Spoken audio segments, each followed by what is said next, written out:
the murder of Albert Ojwang, because that is what is a bit serious. The elephant in the room. The current dispensation we are in today. So yesterday, I am giving you first-hand information. Yesterday, we were at Central Police Station in the morning, where we all agreed with Dr. Johannes and among others. And we headed to the city mortuary, where the post-mortem was supposed to be done. So, when we reached city mortuary yesterday, we were told that the post-mortem was to be done at 10. They delayed, then we had a brief from Johannes Odur, Daktari, someone I respect so much, and he said that he is part of the family from the mother side, so he will not be able to do the post-mortem, which is acceptable because of conflict of interest. Because you know this matter will culminate to a criminal proceeding. And we don't want anything to be done out of books. Everything should be done to the latter without any complaint, so that we get justice that is unfiltered, so that everyone who is involved should be held accountable individually, not as a group, not as a unit, not as a force, but individually. From the police station in where Albert was picked from, the person who authorized, the station officer who authorized the young man to be transported from Homa Bay to Nairobi. There is no law that allows you to release a prisoner in your cell to be taken to another place. From that officer there, up to the highest office, where we hear some other officer made a complaint. So yesterday while we were at city mortuary, we adjourned at 10, then we agreed that we would do the autopsy at 2. And once you were there at 2, we waited for another 2 hours, and no doctor showed up. And we were briefed again by Dr. Njeru, who was supposed to do the postmortem. She came late and she said she was fatigued, so she could not do the autopsy. Na hapo tukasema hapana. There were a lot of Gen Zs outside there, wakamua kama si leo saa hii, then hakuna mtu natoka hapa. It took a lot of persuasion to postpone the autopsy to today, which I won't give much details about that. So when we got there today in the morning,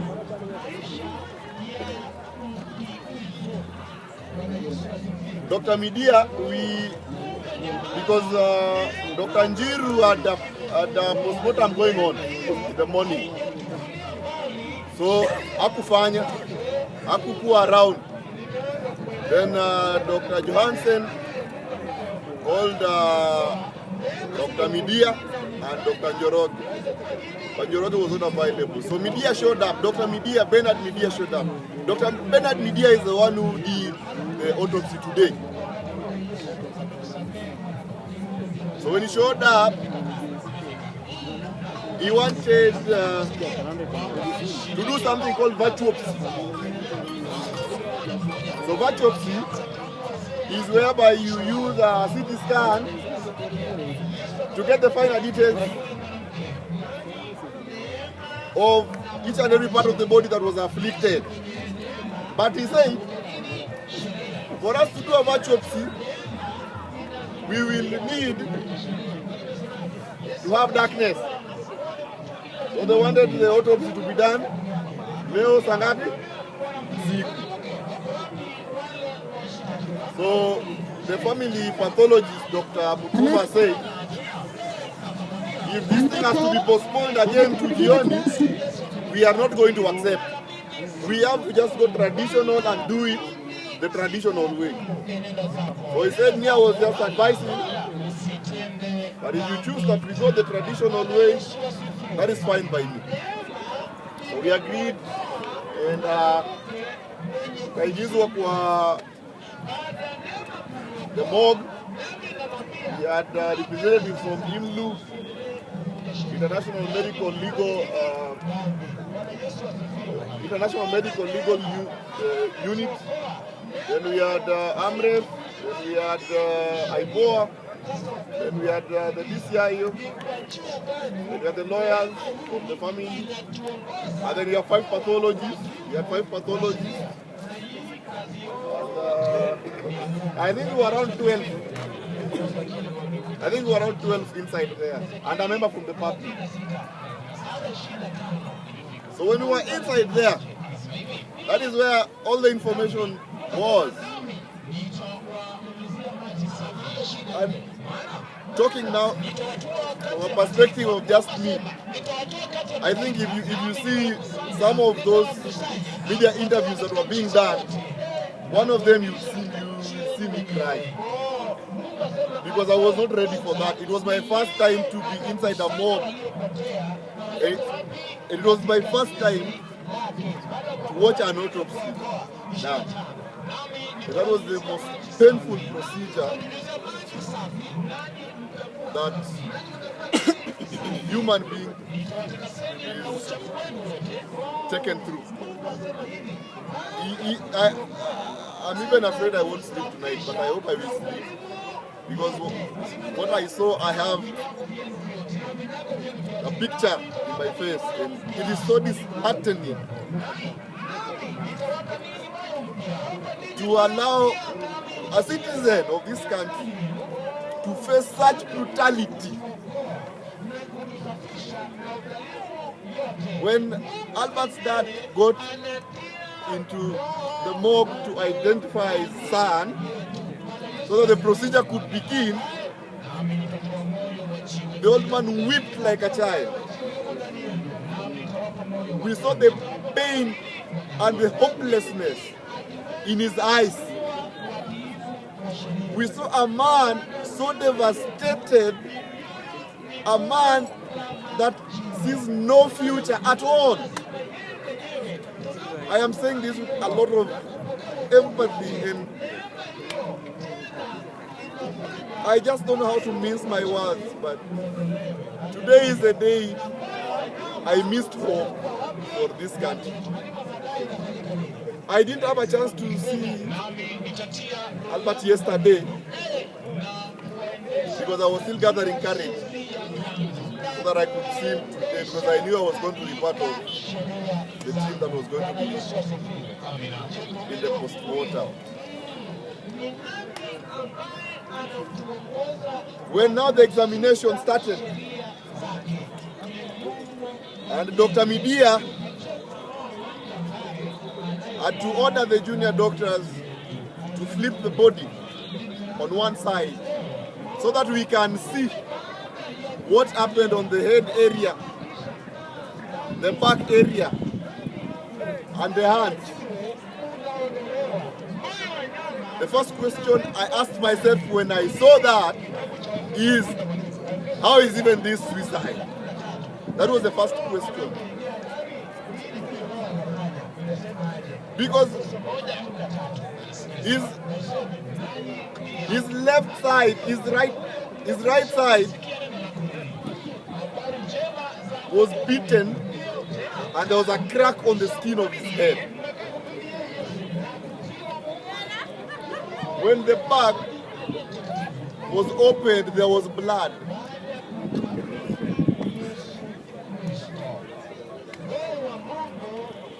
That was the most painful thing that even explaining would defeat. His hands on the side were having bruises, a show of someone maybe who was defending himself in his last moments of death. I know it has been determined that the cause of death was strangulation because there was also swelling on his neck. His face, that picture you are seeing online is the exact description of what is there. His face was swollen, his eye areas were beaten, there was blood on both sides. There was blood in his nose and in his ears as well.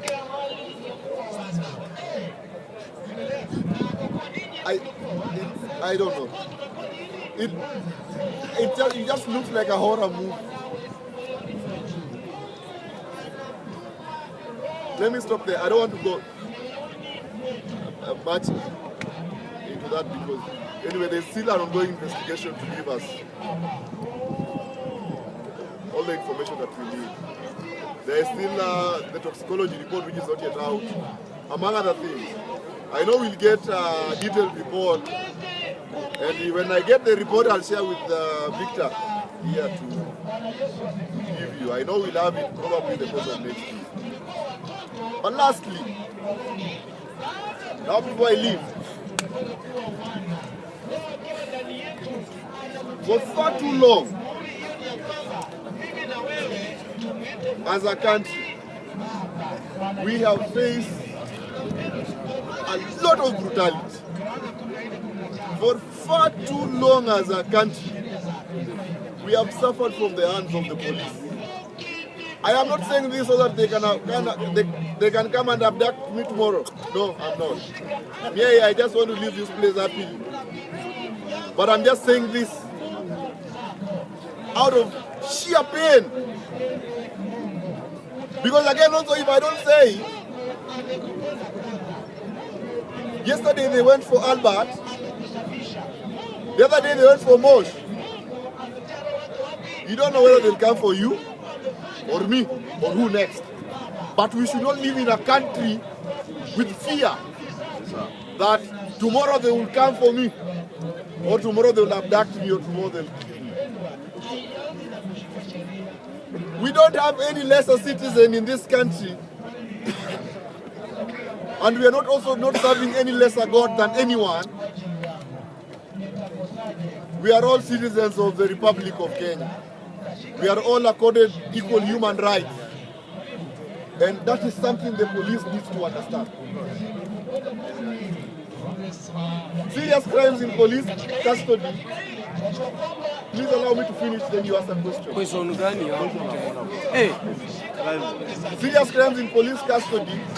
If a convict escapes, and if someone is killed in a prison cell, I know most of that they are told. If someone would have escaped from Central Police Station today, there would be police officers hovering everywhere right now. Helicopters kila mahali. Na hata hapa kulikuwa na polisi wamevaa in normal civilian. Lakini mbona kama ni civilian amekufa, ameuliwa, mbona wasifanye due diligence?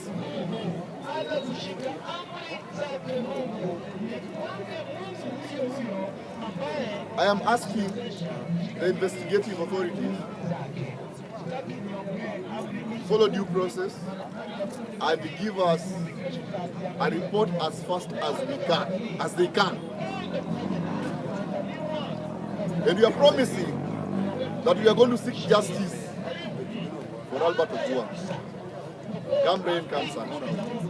We will do everything to give justice to Albert. Even a dog should not be beaten that way. Even a dog should not be killed that way. So as I am going to conclude, I am asking all the officers involved. And another thing, I'm also the IG said yesterday that the DIG made a complaint. We want to know that the DIG made a complaint to who? And what were the exact wordings of that particular complaint? We are not going to leave any stone unturned. We don't want to whip anymore. We want to live. These policemen are our brothers and sisters. What changes when they go to the force? To protect us or to kill us? Are we going to live in fear every day that if I say this, I will be arrested? No! It shouldn't be that way. So this is going to mark as a litmus to give justice to Albert. And we'll do everything to give justice to that young man. He had a very bright future ahead of him. Same as to us and everyone here. No one had any right of cutting his life short. No one at all. I don't want to say much past that, but justice for Albert Ojwang. Thank you so much, and may God bless you.